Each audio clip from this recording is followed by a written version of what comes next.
Sa liblib na baryo ng San Burgos, kung saan ang mga luntiang palayan ay tila walang katapusan at ang mga bundok ay nababalot ng makapal na hamog, naninirahan ng isang binatang nagngangalang Lance. Siya ay kilala sa buong baryo, hindi dahil sa yaman, kundi dahil sa kanyang busilak na puso at sipag sa pagsasaka. Ulila na siya sa mga magulang, at ang tanging kasama niya sa buhay ay ang kanyang matandang kalabaw na si Dagul. Isang hapon, habang nagpapahinga si Lance sa ilalim ng malaking puno ng akasya matapos ang maghapong pagbubungkal, napansin niyang tila balisa si Dagul. Ang kalabaw ay humuhukay sa isang malambot na bahagi ng lupa gamit ang sungay nito. Nang lapitan niyo ni Lance, laking gulat niya nang makita ang isang kumikinang na bato. Isang kulay gatas na hiyas na tila may pintig ng buhay. Sa sandaling hinawakan niya yon, naramdaman ni Lance ang isang mainit na daloy ng enerhiya mula sa kanyang palad hanggang sa buo niyang katawan. Iyon ang mutya ng kalabaw. Ayon sa mga matatanda, ang mutyang yon ay ibinibigay lamang ng kalikasan sa mga taong may malinis na kalooban at tunay na nagmamahal sa lupang kanyang tinatapakan. Mula noon, napansin ni Lance ang pagbabago sa kanyang sarili. Ang kanyang mga kalamnan ay naging kasing tigas ng bato, at ang kanyang balat ay tila hindi na tinatablan ng kahit anong matatalas na bagay. Sa kabila ng kanyang bagong lakas, nanatiling mapagkumbaba si Lance. Ang tanging nagpapatibok sa kanyang puso ay si Ruth, ang pinakamagandang dalaga sa San Burgos. Si Ruth ay anak ni Mang Isko, isang mayamang landowner na tinitingala ngunit kinatatakutan ng marami dahil sa kakaiba nitong ugali. Madalas magtagpo si Lance at Ruth sa tabi ng ilog. "Lance, natatakot ako," sambit ni Ruth. Isang gabi habang nagtatago sila sa liwanag ng buwan. "May kakaiba kay tatay. Tuwing gabi, naririnig ko siyang umaatungal eh. Nakikita kong nagpapahid siya ng langis at umaalis ng bahay. Tapos yung mga mata niya, nagbabago ang kulay." Hindi nagtagal, napatunayan ang hinala ni Ruth. Isang gabi, habang nagbabantay sila sa kanyang palayan, nakakita siya ng isang anino. Isang nilalang na may malalaking pakpak, matatalas na kuko, at ang muka ay ang galit na mukha ni Mang Isko. Siya ay isang aswang.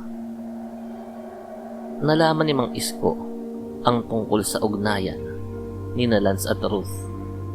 Sa kanyang galit, hindi lamang niya nais ilayo ang anak, nais din niyang paslangin ang binata na banta sa kanyang lihim. Isang gabi ng kabilugan ng buwan, sumalakay ang aswang sa dampa ni Lance. Sa isang iglap, nawasak ang pintuan. Ang mga kuko ni Mang Isko, na sapat na upang humiwa ng bakal, ay dumikit sa dibdib ni Lance. Ngunit sa halip na dumanak ang dugo, tumunog ang mga kuko na tila tumama sa matigas na bato.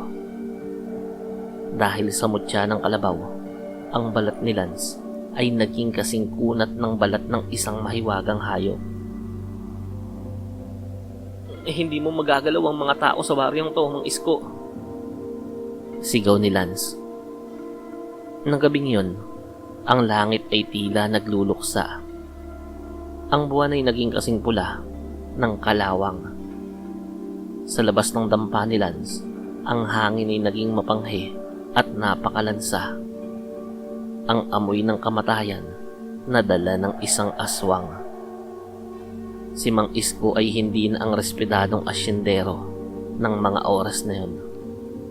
Ang kanyang mga buto ay tumunog ng malakas habang ang kanyang likod ay bumabaluktot at tinutubuan ng itim na balahibo. Ang kanyang mga uko ay humaba na hanggang 6 na pulgada. Matatalas at may nakakalasong itim na likido. "Lance!" Ungol ng nilalang. Ang boses ay tila galing sa ilalim ng lupa. "Akala mo ba ay sapat na ang sipag at tiyaga para makuha ang aking anak? Ang mga tulad mo ay pagkain lamang para sa aming mga kauri." Sa unang damba ni Mang Isko, mabilis na nakailag si Lance. Ngunit sa sobrang bilis ng aswang, nagawa nitong sipain si Lance patungo sa kanyang kamalig. Nawasak ang mga dingding na kawayan. Sa normal na tao, ang ganoong lakas ay sapat na upang mabali ang lahat ng buto. Ngunit tumayo si Lance na tila alikabok lang ang ipinagpag sa balikat. Dito na naramdaman ni Lance ang mutya ng kalabaw. Ang kanyang balat ay naging kulay abo at tila may pagkakahalintulad sa makapal na katad. Ang kanyang mga mata ay nagningning sa kulay ng ginto. Nang muling sumugod ang aswang, hindi na umiwas si Lance. Sinalubong niya ang mga uko ni Mang Isko gamit ang kanyang mga bisig. Ang tunog ay parang pagtama ng 2 pirasong bakal. Walang naging sugat, walang dugong tumulo.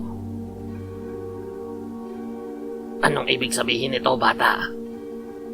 Sigaw ng aswang sa matinding pagkagulat.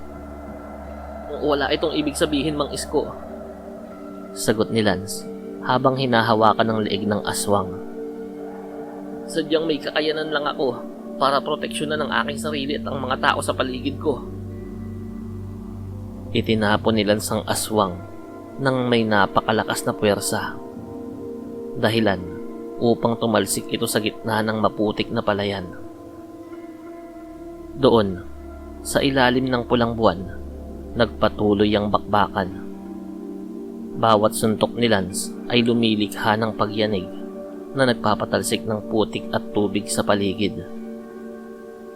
Ang aswang naman ay gumagamit ng kanyang bilis.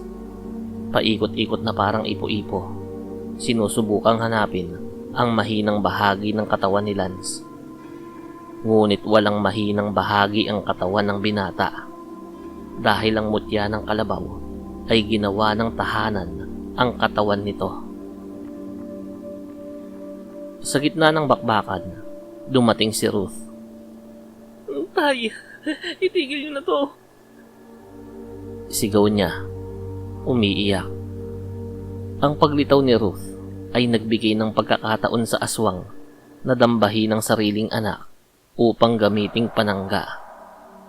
Dito naramdaman nila sa ang tunay na bagsik ng mutya. Ang hiyas sa loob ng kanyang bulsa ay nagliwanag ng husto.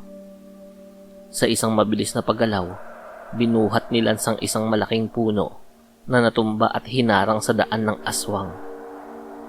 Gamit ang kanyang pambihirang lakas, nahawakan niya ang mga pakpak ng nilalang at isinubsob yun sa lupa. "Patawarin mo ako, Ruth. Ngunit ang kadiliman sa kanyang puso ay hindi na kayang lunasan ng pag-ibig at ng kanyang pagiging ama," sambit ni Lance. Sa huling sandali, bago tuluyang maglaho ang kapangyarihan ng aswang sa pagsikat ng araw, tinignan ni Mang Isko si Lance nang may halong takot at pagkilala. Ang mutya ay hindi lamang nagbigay ng lakas, kundi naglabas din ng liwanag na nagpabalik sa anyong tao ni Mang Isko bago ito tuluyang nalagutan ng hininga. Lumipas ang mga taon, si Lance at Ruth ay nanatiling magkasama. Pinamunuan nila ang San Burgos ng may katarungan at pagmamahal. Ang mutya ng kalabaw ay ibinalik ni Lance sa lupa, sa mismong lugar kung saan ito nahanap ng dagul, bilang pasasalamat sa kalikasan.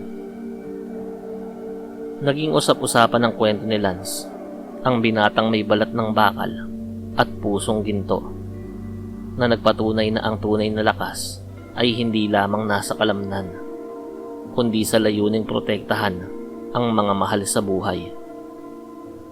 Ang tunay na kapangyarihan ay dumarating sa mga taong handang gamitin yon para sa ikabubuti ng marami.